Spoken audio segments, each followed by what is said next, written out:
할렐루야. 반갑습니다. 2026년도를 맞이해서 올해도 여러분의 섬기는 교회와 여러분이 섬기시는 교회와 가정위에 또 사역위에 하나님의 크신 은혜와 복이 넘치기를 주님의 이름으로 축복합니다. 금년 한 해도 열심히 우리 오늘 개강 예배 때 설교 말씀의 은혜가 된 것처럼 우리가 열심히 정말 기름을 준비하고 주의 종으로서 우리에게 맡겨진 사명을 잘 감당하는 이런 사역을 잘 감당하시고 또 늘 주의 재림을 소망하면서 첫째 부활에 소망하며 또 그날을 준비하는 모두가 되기를 주님의 이름으로 축복합니다. 우리가 오늘은 제4과 주제가 요한계시록에 대해 이제 요한계시록 해석과 그 방향에 대해서 오늘 강의를 하려고 합니다. 우리 밤중서리 사역회는 종말의 두 증인의 사명을 받아 우리들의 교회의 대환란에서 건져내어 예비처의 안전한 보호를 받고 천년왕국의 백성으로 축복을 누리게 하는 목적이 있습니다. 여러분의 이 예언의 말씀을 가감함이 없이 증거하여서 성도들을 신부단장시켜서 신랑이신 예수님을 맞이하게 하는 지혜롭고 충성된 종들이 되기를 바라는 게 우리 밤중서리 사역회의 사명입니다. 그래서 여러분들이 이 강의를 들으시고 나에게 맡겨진 양들에게 정말 슬기로운 다섯처녀로 잘 양육해야겠다. 또 성도들뿐만 아니라 내 역시도 내 자신 역시도 기름을 준비하고 신랑을 맞이하는 또 두 증인의 사명을 잘 감당하는 이것이 바로 우리 밤중서리 사역회의 사명입니다. 그래서 오늘 이 시간에 우리가 이 사과에서는 우리는 종말론의 정의에 대해서 이렇게 말씀을 하고 있습니다. 오늘 종말론의 문장적 해석의 연구인데요. 목회자의 복음의 진수가 주의 재림임을 알아야 한다.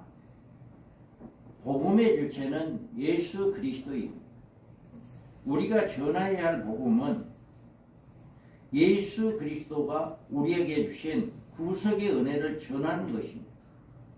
그리고 복음은 반드시 하나님의 심판이 따라야 하는 것입니다.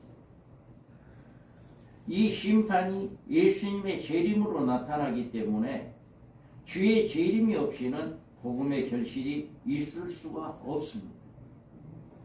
주님은 그의 재림에 대하여 단호하게 그리고 확고하게 많은 말씀을 하셨습니다. 마태복음 24장에 보면 노아의 때와 같이 인자의 임함도 그러하리라 라고 말씀하셨고요.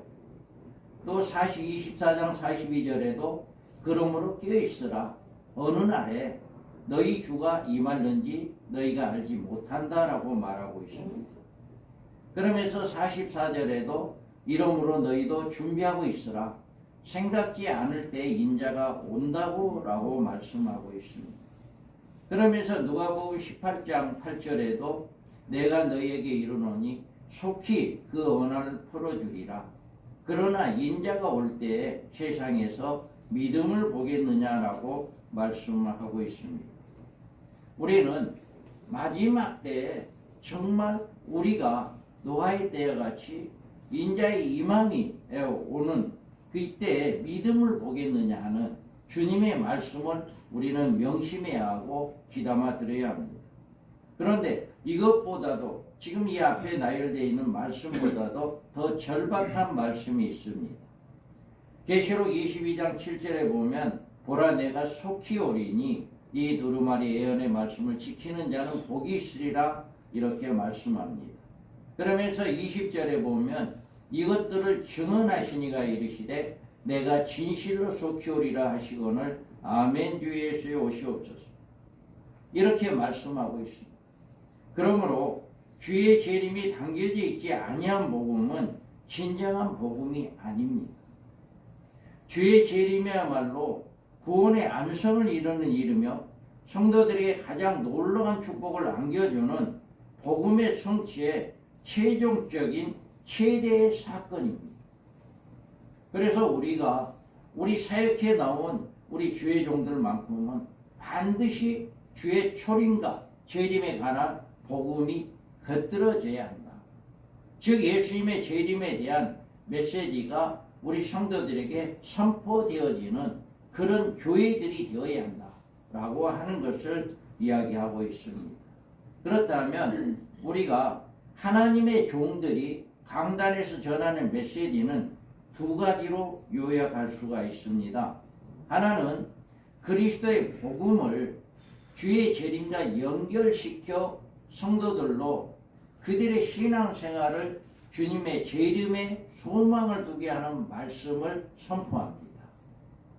다른 한 가지는 그리스도의 복음을 세상에서 살아가는 그리스도인의 생활과 연결시켜서 성도들로 세속적인 생활에 소망을 두게 하는 말씀을 선포하는 것입니다.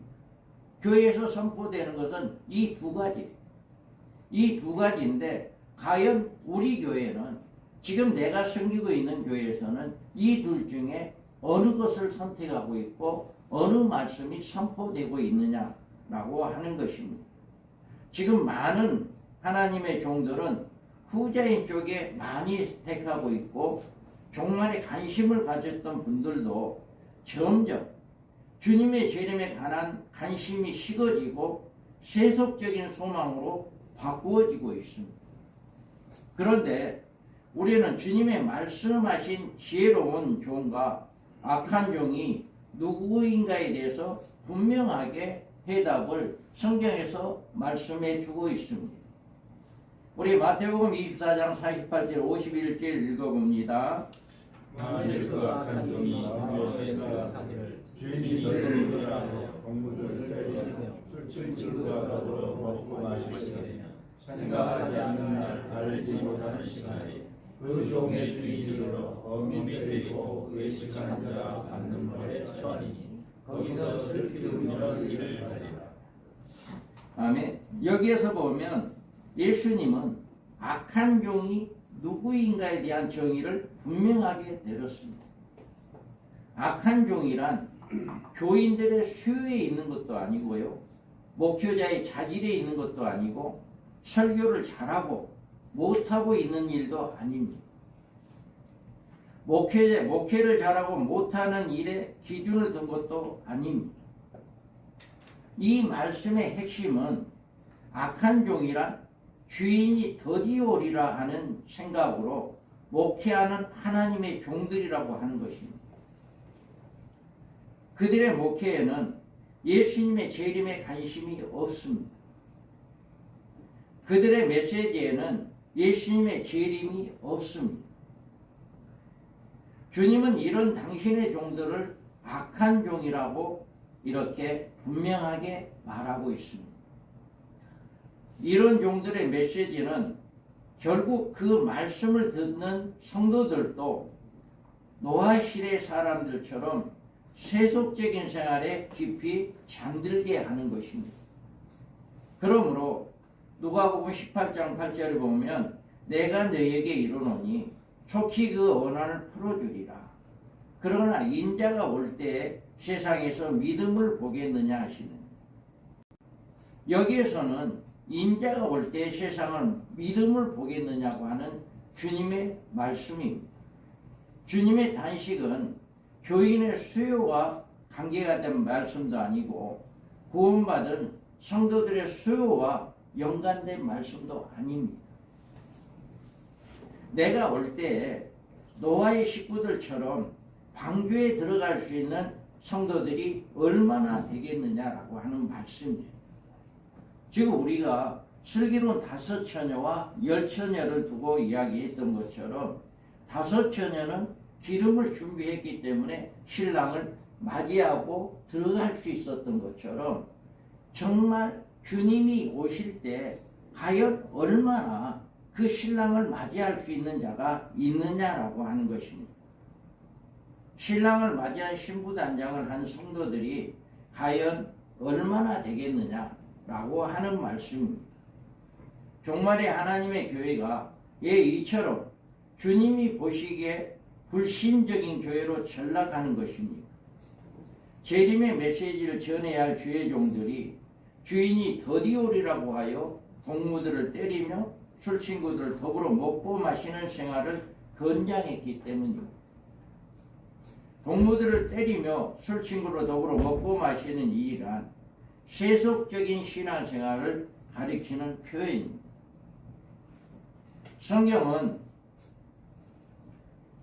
성경은 여기에서 주의 재림의 약속을 업신여기는 자들과 기롱하는 자들이 누구인가에 대해서 말씀을 하고 있어요. 그래서 베드로의 후서에 한번 읽어봅니다. 먼저 이것을 알지니 말세에 조롱하는 자들이 와서 자기의 정욕을 따라 행하며 조롱하여 이르되 주께서 행하시는 약속이 의미하냐 조사들이 잔으로부터 나무의 정욕을 만들 것 같이 지나겠다. 다음에 여기에서 만약 주의 종들이 강단에서 주의 재림의 메시지를 전하지 않고 먹고 마시고 장가들고 시집가고 집을 짓고 사고 파는 일에 신앙생활의 기준을 두는 메시지를 전한다면 이런 하나님의 종들이야 주의 강림하심이 약속이 어디 있는 지금까지 교회에 깊이 잠속에 빠지게 하는 기롱하는 자들의 무리 중에 들어갈 것이다 라고 하는 것을 이 말씀을 하고 있습니다. 우리 밤중소리 모든 회원 여러분은 지혜롭고 충성된 종으로 주의 재림을 강단에서 선포하여 성도들을 신부단장시키는 모두가 되고 성도들뿐만 아니라 내 자신 역시 기름을 준비해야 하고 내 자신 역시 하나님이 맡겨진 마지막 사명, 마지막 복음을 증거하는 두 증인의 사명을 감당할 수 있을 것인가 라고 하는 것을 우리는 깊이 묵상하고 또 깊이 그것을 소망하며 살아가야 하는 것입니다. 그래서 우리는 이 말씀을 바로 이런 계속적인 그런 마음을 갖고 그런 믿음을 가지고 그런 신앙을 가지려면 어디 와야 해요?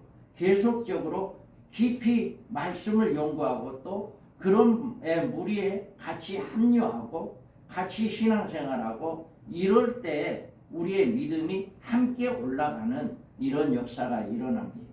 그래서 정말 우리 밤중소리 사역회 회원 여러분들은 악한 종이 아니라 지혜롭고 충성된 종들이 되기를 주님의 이름으로 축복합니다. 그 다음에 우리가 여기에서 보면 종말론의 정의가 그러면 뭐냐라고 하는 것을 우리가 살펴볼 수가 있습니다. 요한계시록을 주축으로 전개되는 인류 종말적 사건들 곧 주의 재림입니다. 또 심판입니다. 부활이고 또 천국의 등에 관한 종합적 정립을 종말론이라 한다. 이 종말론이란 이렇게 그래서 여기에서 종말론은 이 반드시 연구해야 하고 정립되어야 하느냐. 여기에서 보면 하나님은 창세전에 그리스도 안에서 예정된 하나님의 아들들을 창조하시려고 이 세상을 창조하셨습니다. 우리는 그리스도 안에서 하나님의 아들로 창조받기 위해 세상에 태어났습니다. 하나님의 아들은 그리스도 안에서 그리스도와의 연합을 통해서 하나님의 의와 영원한 생명과 신령한 몸을 가져야 합니다. 모든 피조물은 하나님의 의와 생명을 가질 수 없고 신령한 몸도 소유할 수 없습니다. 이런 창조는 그리스도와의 연합을 통해서만 가능합니다. 그래서 우리는 예수님을 믿기 위해서 세상에 태어났다라고 하는 것을 말씀하고 있습니다. 그러면 이런 구원의 안성은 종말적인 사건을 거쳐야 성취가 됩니다. 종말적인 사건의 핵심은 주의 재림입니다.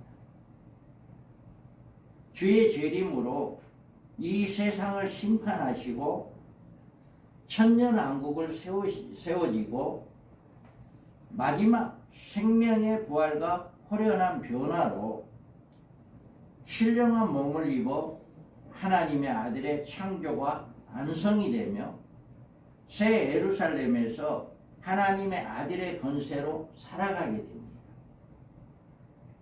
이로써 하나님의 사역이 마쳐지는 것입니다. 종말론 연구 없이는 인간의 창조 섭리와 목적에 대한 하나님의 지식을 가질 수가 없습니다. 왜 우리는 하나님을 영화롭게 해야 하는가? 왜 우리의 소망이 하나님의 나라인가? 이런 비전을 성도들에게 성경적으로 정확하게 제시해 주려면 성경적 종말론의 지속적인 연구와 교육이 필요합니다. 그래서 그리스도의 연합에 대해서 우리가 살펴보면 우리는 세상에 태어나야 할 이유와 죽어야 할 이유가 있습니다. 하나님의 아들의 자격은 그리스도와의 속죄와 부활의 연합으로만이 가능합니다. 로마서 6장 5절에 보면 만일 우리가 그의 죽으심과 같은 모양으로 연합한 자가 되었으면 또한 그의 부활과 같은 모양으로 연합한 자가 되리라. 하나님의 아들의 자격은 예수님의 죽으심을 본받아 연합하고 그의 부활을 본받아 연합한 자가 되기 위하여 이 세상에 태어난 것을 말씀을 하고 있습니다. 예수님께서 어떻게 하나님의 아들로 인정을 받게 되셨냐? 부활은 속죄의 인침을 의미하는데 로마서 1장의 4절에 보면 성결의 영으로는 죽은 자들 가운데 부활하사 능력으로 하나님의 아들로 선포되셨으니 곧 우리 주 예수 그리스도니라. 이와 같이 여기에서 예수님이 십자가에 죽으신 다음에 부활하심으로 그가 곧 하나님의 아들이다 라고 하는 것을 말씀하고 있습니다. 마태복음 12장 40절에도 요나가 밤낮 사흘 동안 큰 물고기 뱃속에 있었던 것 같이 인자도 밤낮 사흘 동안 땅속에 있으리라. 이와 같이 예수님께서 십자가에 죽으시고 무덤에 계신 이 사건이야말로 하나님의 아들임을 인정을 받게 한 사건이었다라고 하는 것을 우리는 볼 수가 있습니다. 그리스도의 부활만이 이후 우리가 거듭날 수 있고 우리의 소망이 이루어지고 하나님의 기업을 잇게 되고 구원의 안성이 가능하므로 그리스도의 부활은 절대적이다 라고 이렇게 말하고 있습니다. 베드로전서 1장 1절에서 3절 4절 읽어봅니다.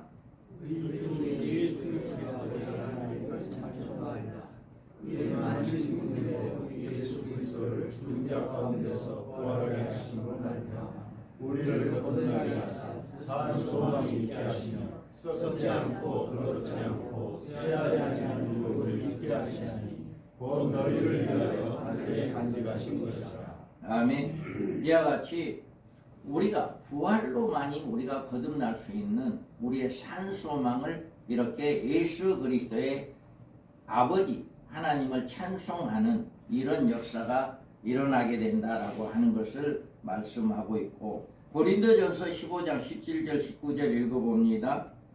그리스도께서 다시 살아나시지 없으며 너희의 믿음 없게 빼고 너희가 여전히 죄 가운데 있을 것이요 또한 그리스도 안에서 잠자는 자도 나와서 만일 그리스도 안에서 우리의 다른 것이 다만 이 세상에 살 뿐이면 모든 사람 가운데 우리가 더욱 불쌍한 자이리라. 아멘.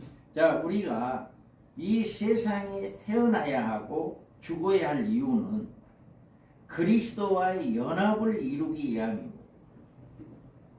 하나님의 아들의 자격은 그의 죽으심과 그의 부활하심으로 그리스도와의 속죄와 부활의 연합으로만이 가능합니다. 예수님께서 속죄의 인침을 받음으로 하나님의 아들로 인정을 받았기 때문입니다. 그러므로 그리스도의 부활만이 우리가 거듭날 수 있고 우리의 소망이 이루어지고 하나님의 아들로 기업을 잇게 되고 구원의 안성이 가능한 것입니다.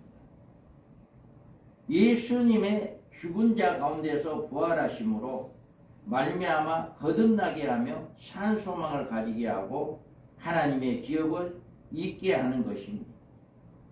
만약에 그리스도께서 다시 사신 것이었으면 우리의 믿음도 없되고 여전히 죄 가운데 있게 될 거고 그리스도 안에서 믿지 않는 우리가 믿고 있는 우리가 가장 불쌍한 자다라고 이렇게 말하고 있습니다.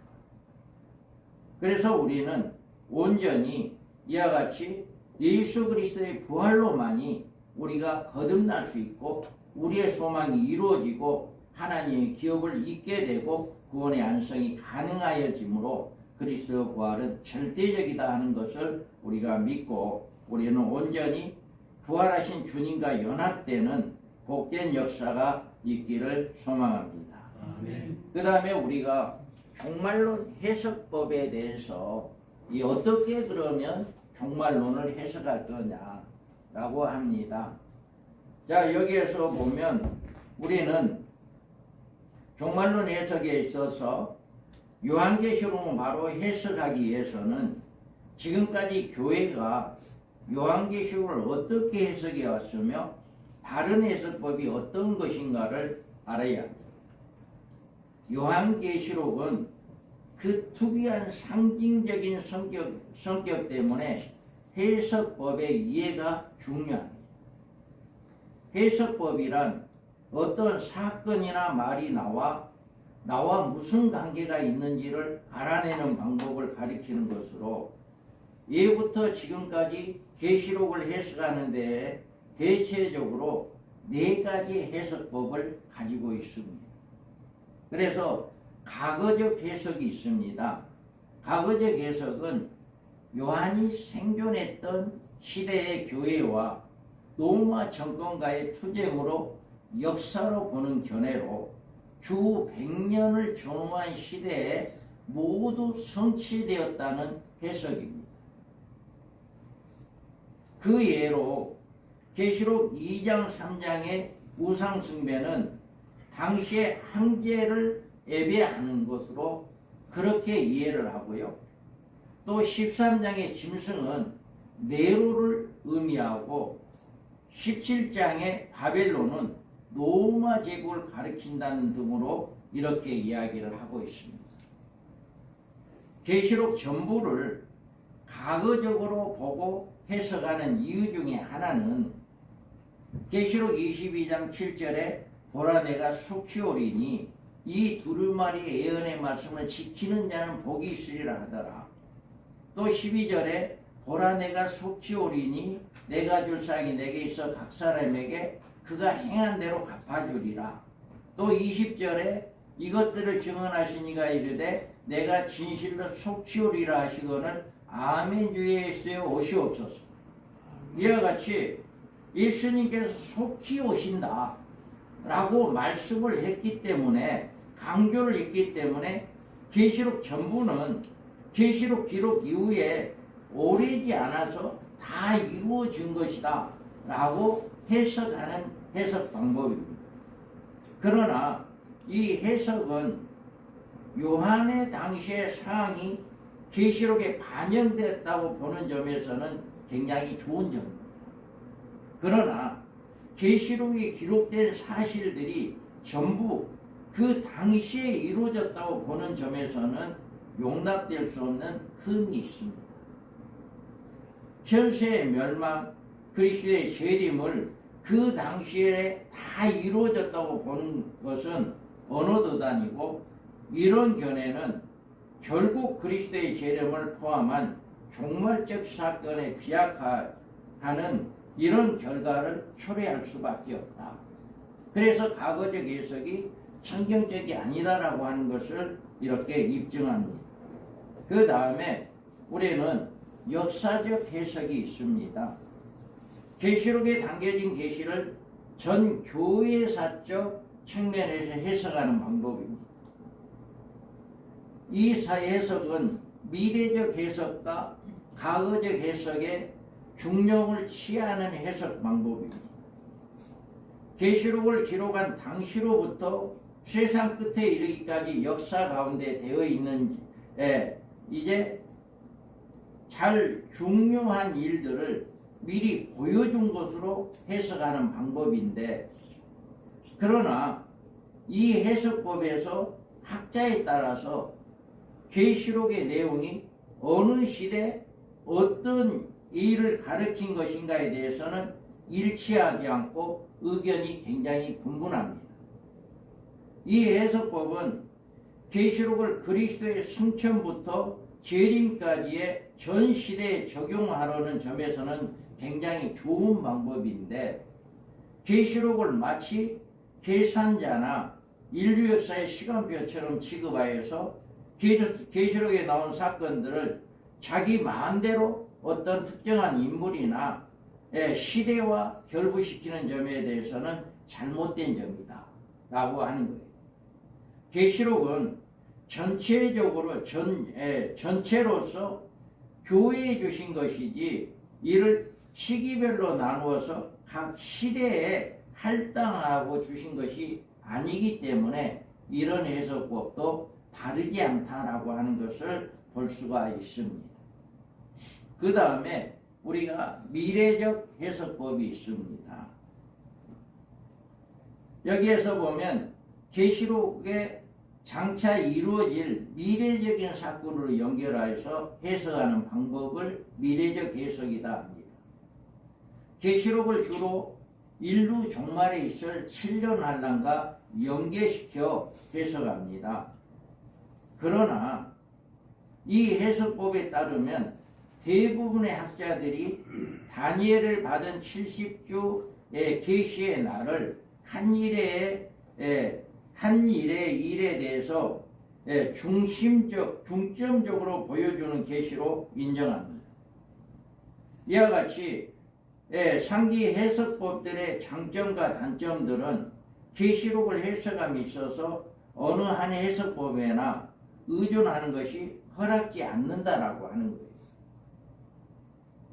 우리가 계시록이 기록되는 그 당시의 형편을 생각해야 하고 초림부터 재림시까지의 모든 시대들에 적용해야 하고, 그러면서도 계시록의 어떤 사건들을 재림 직전에 특별히 일어날 것으로 해석해야 하니 그것이 바로 바른 해석이다 라고 하는 것입니다. 그 다음에 우리가 책에는 없습니다만은 영적인 해석이 있습니다. 영적인 해석은 계시록의 모든 상징이나 사실들을 특정한 역사상의 그 일, 그 자체를 예언하고자 한 것이 아니라 성도들의 개개인의 영적 생활에 필요한 교훈을 위해 기록한 것으로 해석하는 것을 영적 해석이라고 합니다. 이는 계시록의 사실들이 문자적으로 실현된다고 보지 않고 다만 하나님께서 인류 역사에 대해서 행하시는 원리를 제시한 책으로만 보는 해석이다. 계시록의 미래사에 대한 해답 책으로서가 아니라 오히려 그리스도의 복음에 대한 명확한 진술을 담은 책이다라고 하는, 이렇게 해석하는 겁니다. 이 견해에 의하면 계시록은 하나님께서 어떻게 여러 시대에 통해서 인간군의 역사를 하고 계시는가에 대해서 진술하는 책이다라고 이렇게 볼 수가 있다는 것입니다. 이 해석법은 장점은 계시록이 악의 멸망과 선의 승리를 전하는 책이라고 본 것이고, 약점은 계시록의 역사적 실현을 부인하고 그 원리의 계시만을 인정하는 점이 이것이 약점이 됩니다. 과거적, 역사적, 미래적, 영적 해석법이 견해가 다른 것은 어떤 경우가 같냐면은 마치 어떤 하나의 건물이 있는데 어떤 사람은 앞에서 앞면만 바라보고 어떤 분은 양쪽 옆에서 옆면만 바라보고 한 분은 또 뒤에서 뒷면만 바라보고 이 건물은 자기가 본 것만 이야기합니다. 이 건물은 앞에서 본 분은 이렇게 창이 몇 개고 이렇게 됐다. 또 옆에서 본 분은 또 그 자기 본 것만 이야기합니다. 그런데 이 네 분이 막상 키를 가지고 그 집에 들어갔을 때 그 안에서 전반적인 것을 다 볼 수 있잖아요. 그 집 안에 들어가서 봤을 때 이 집은 어떤 목적으로, 사무실 목적으로 이 집이 지었다. 주거 목적으로 지어져 있다. 이 집의 내용은 어떻게 되어 있다라고 하는 것을 분명하게 드러날 수 있는 것입니다. 이와 같이 이 과거적 해석이나 역사적 해석, 미래적 해석, 영적 해석은 한 부분만, 성경의 한 부분만 가지고 자기가 본 것만 가지고 해석을 하다 보니까 그 나름대로는 맞는 것도 있지만 다른 것도 있다라고 하는 것을 우리가 볼 수가 있습니다. 성경을 바로 해석하면 이와 같은 부분적인 각각 개인의 네 가지 해석 방법이 잘못 말하는 견해들이 또 편견임을 알 수가 있습니다.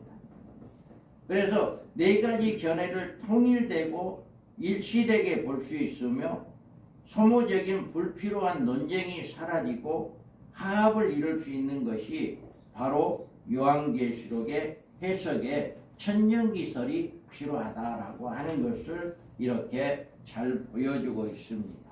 그래서 우리는 또 이 모든 요한계시록 해석에 천년기설을 어떻게 따르느냐, 이거에 따라서 또 해석이 조금씩 다릅니다. 7년 한란 기간과 여기에 보면 7년 한란 기간과 천년왕국을 인정치 않는 해석 방법이 있어요. 그런데 그 해석 방법은 교회 시대, 한일의 기간을 교회 시대로 보는데 그 한일의 기간을 언제부터 보느냐. 그래서 1261을 기도 침공 70년도에 그것을 1261로 보고 그 다음에 기도 침공 이후에 복음 전파가 주님의 재림 때까지 이어진다라고 하는 것을 보여주고 있는 거예요. 그리고 주님이 재림하면 죽은 성도가 부활하고 생존 성도가 변화되고 공중으로 휴거되어서 신보자 심판을 거쳐서 영원한 천국에 들어간다. 이것이 바로 7년 한란 기간과 천년왕국을 인정치 않는 해석 방법입니다. 그러면 7년 한란 기간과 천년왕국에 인정하는 경우는 그러면 어떻게 되느냐. 여기에서 보면 한일의 언약이 시작됩니다. 한일의 언약이 시작되고 교회 시대가 1260일간 한일의 언약이 시작되어야만이 이렇게 교회 시대로 이제 1260일간 두 증인의 활동이 시작된다. 한일의 언약이 이루어지지 않으면 두 증인의 활동이 이루어지지 않는다라고 하는 것입니다. 그 다음에 1260일이 끝나면 7년 한란 기간은 어떤 기간이냐? 적그리스도의 통치 기간입니다.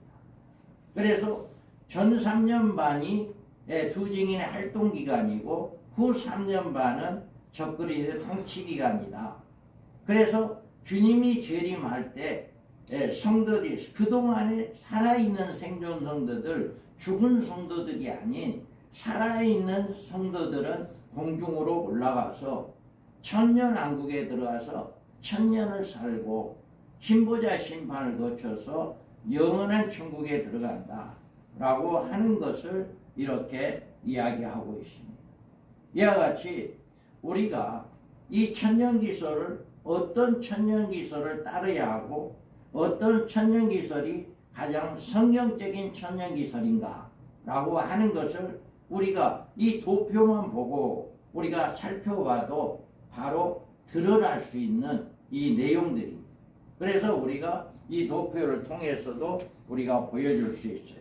그러면 더 자세하게 이제 역사적 전철연설, 역사적 전철연에 대해서 이 전철연설과 역사적 전철연설은 그 기원이 동일합니다.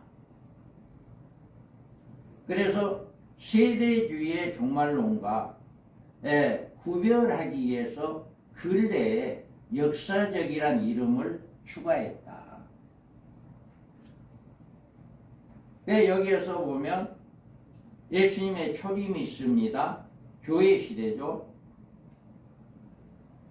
역사적 전철연설에서는 예수님의 초림부터가 주님의 재림까지가 교회 시대다. 이렇게 이야기를 합니다.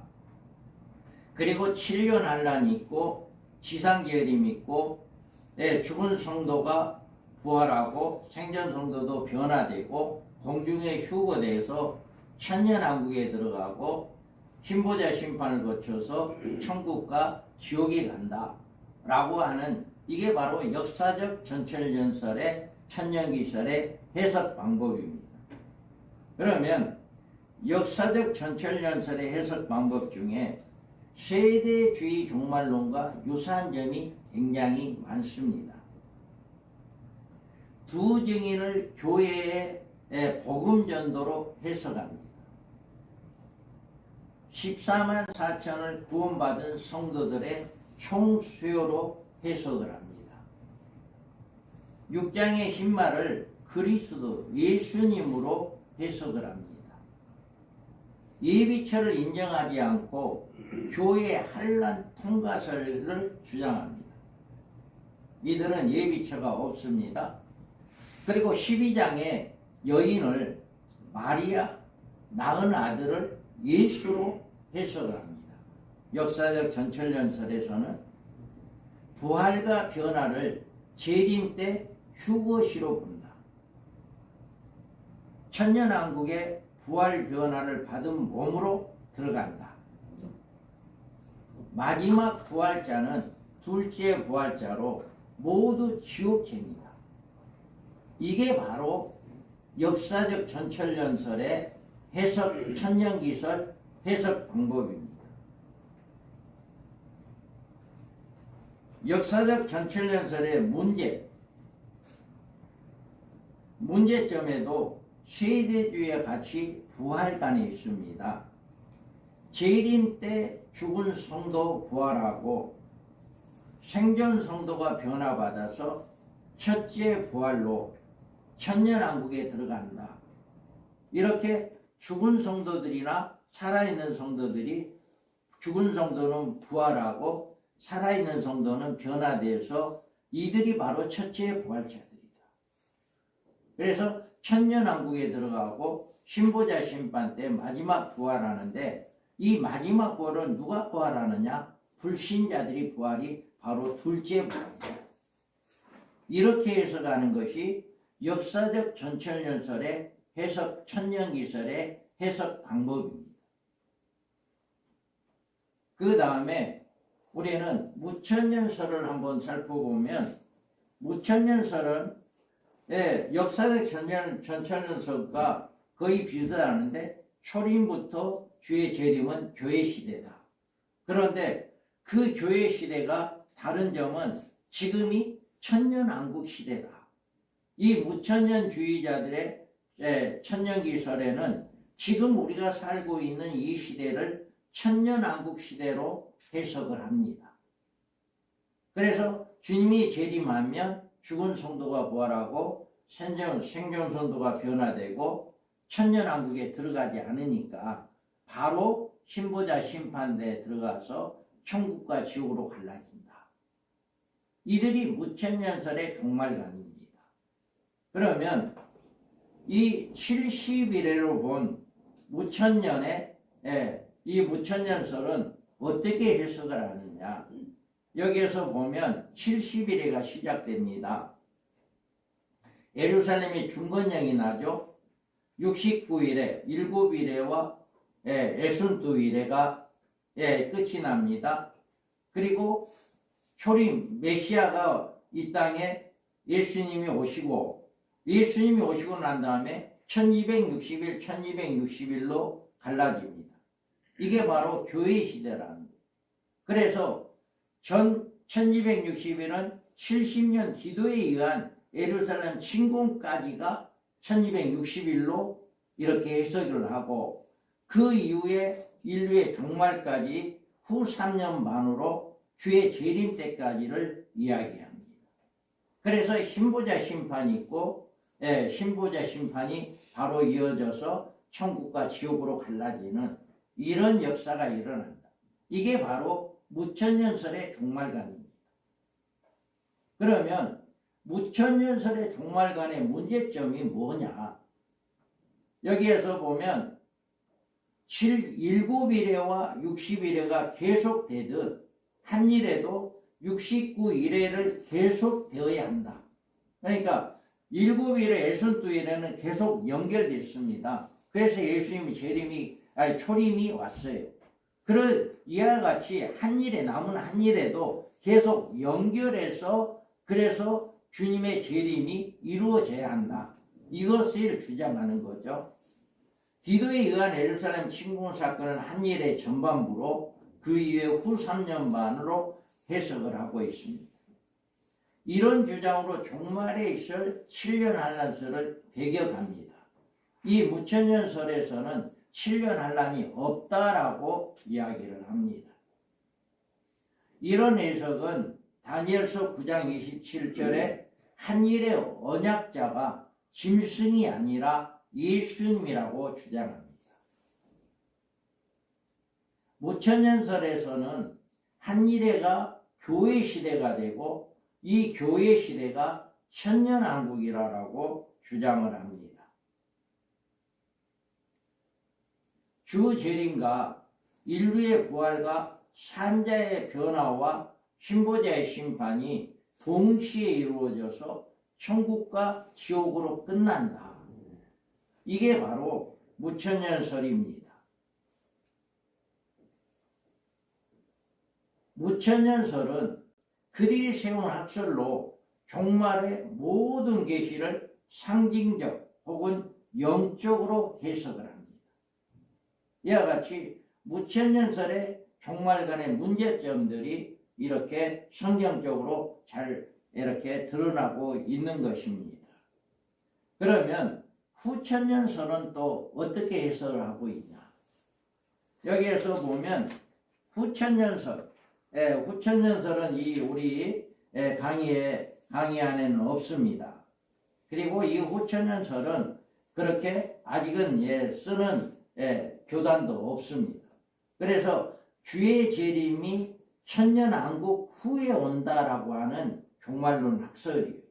그래서 초림과 교회 시대가 이제 주님의 재림 때까지가 교회 시대로 보고 복음 전파와 복음 편만한 시대로 천년왕국 시대다라고 하는 것을 봅니다.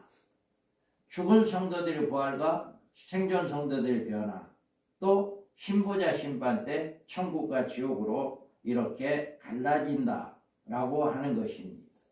그러면 이 후천년설의 종말론의 문제점이 뭐냐? 여기에 보면 그리스도의 재림이 천년왕국 후에 온다. 이게 바로 후천년설입니다. 복음의 점진적 확대와 그 효과로 천년왕국 시대를 이룬다라고 하는 주장입니다. 천년 후에 배교와 투쟁과 환란이 있은 후에 재림이 있다라고 하는 주장입니다. 후천년설은 성경에 나오는 종말의 징조와 배치됩니다. 후천년설은 계시록의 종말 계시에 완전히 상징화시켜버립니다. 후천년설은 현재 어느 교단에서나 수용하지 않고 있습니다. 그러면 이제 우리가 책에 있는 이제 34쪽에 세대주의에 대해서 한번 살펴보겠습니다. 34쪽에 있습니다. 자, 인류 역사의 7세대로 이들은 구분합니다. 그래서 1세대를 무제시대로, 1세대는 범죄하기 이전의 에덴 시대다. 이렇게 세대주의는 이야기합니다. 2세대 양심 시대로 아담부터 노아의 시대까지다.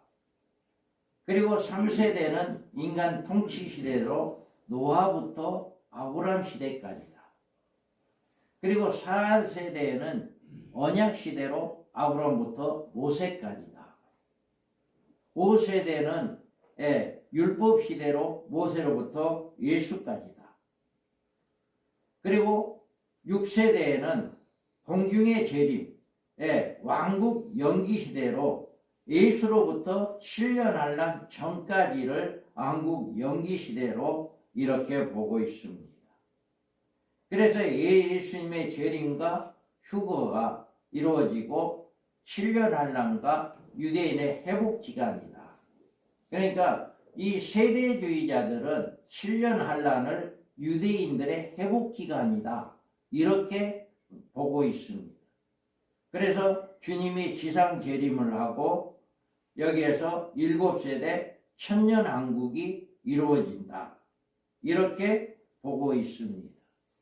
그러면 세대주의의 종말론의 문제점이 뭐냐? 교회 시대를 왕국 연기 시대로 해석을 합니다. 제4장 이후에 유대인들을 위한 계시로 해석합니다. 세대주의는 성경을 계시록 4장 이후의 모든 말씀은 우리 성도들이 아닌 모든 유대인들을 위한 말씀이다. 그렇게 해석을 하고요. 또 흰말을 적그리스도로 해석을 합니다. 공중의 재림과 지상 재림 등으로 이중으로 주님이 재림한다. 이렇게 주장을 하고 있고요. 7년 한란 전 휴거설로 모든 성도들은 한란 전에 다 휴거한다. 이렇게 세대주의는 주장합니다.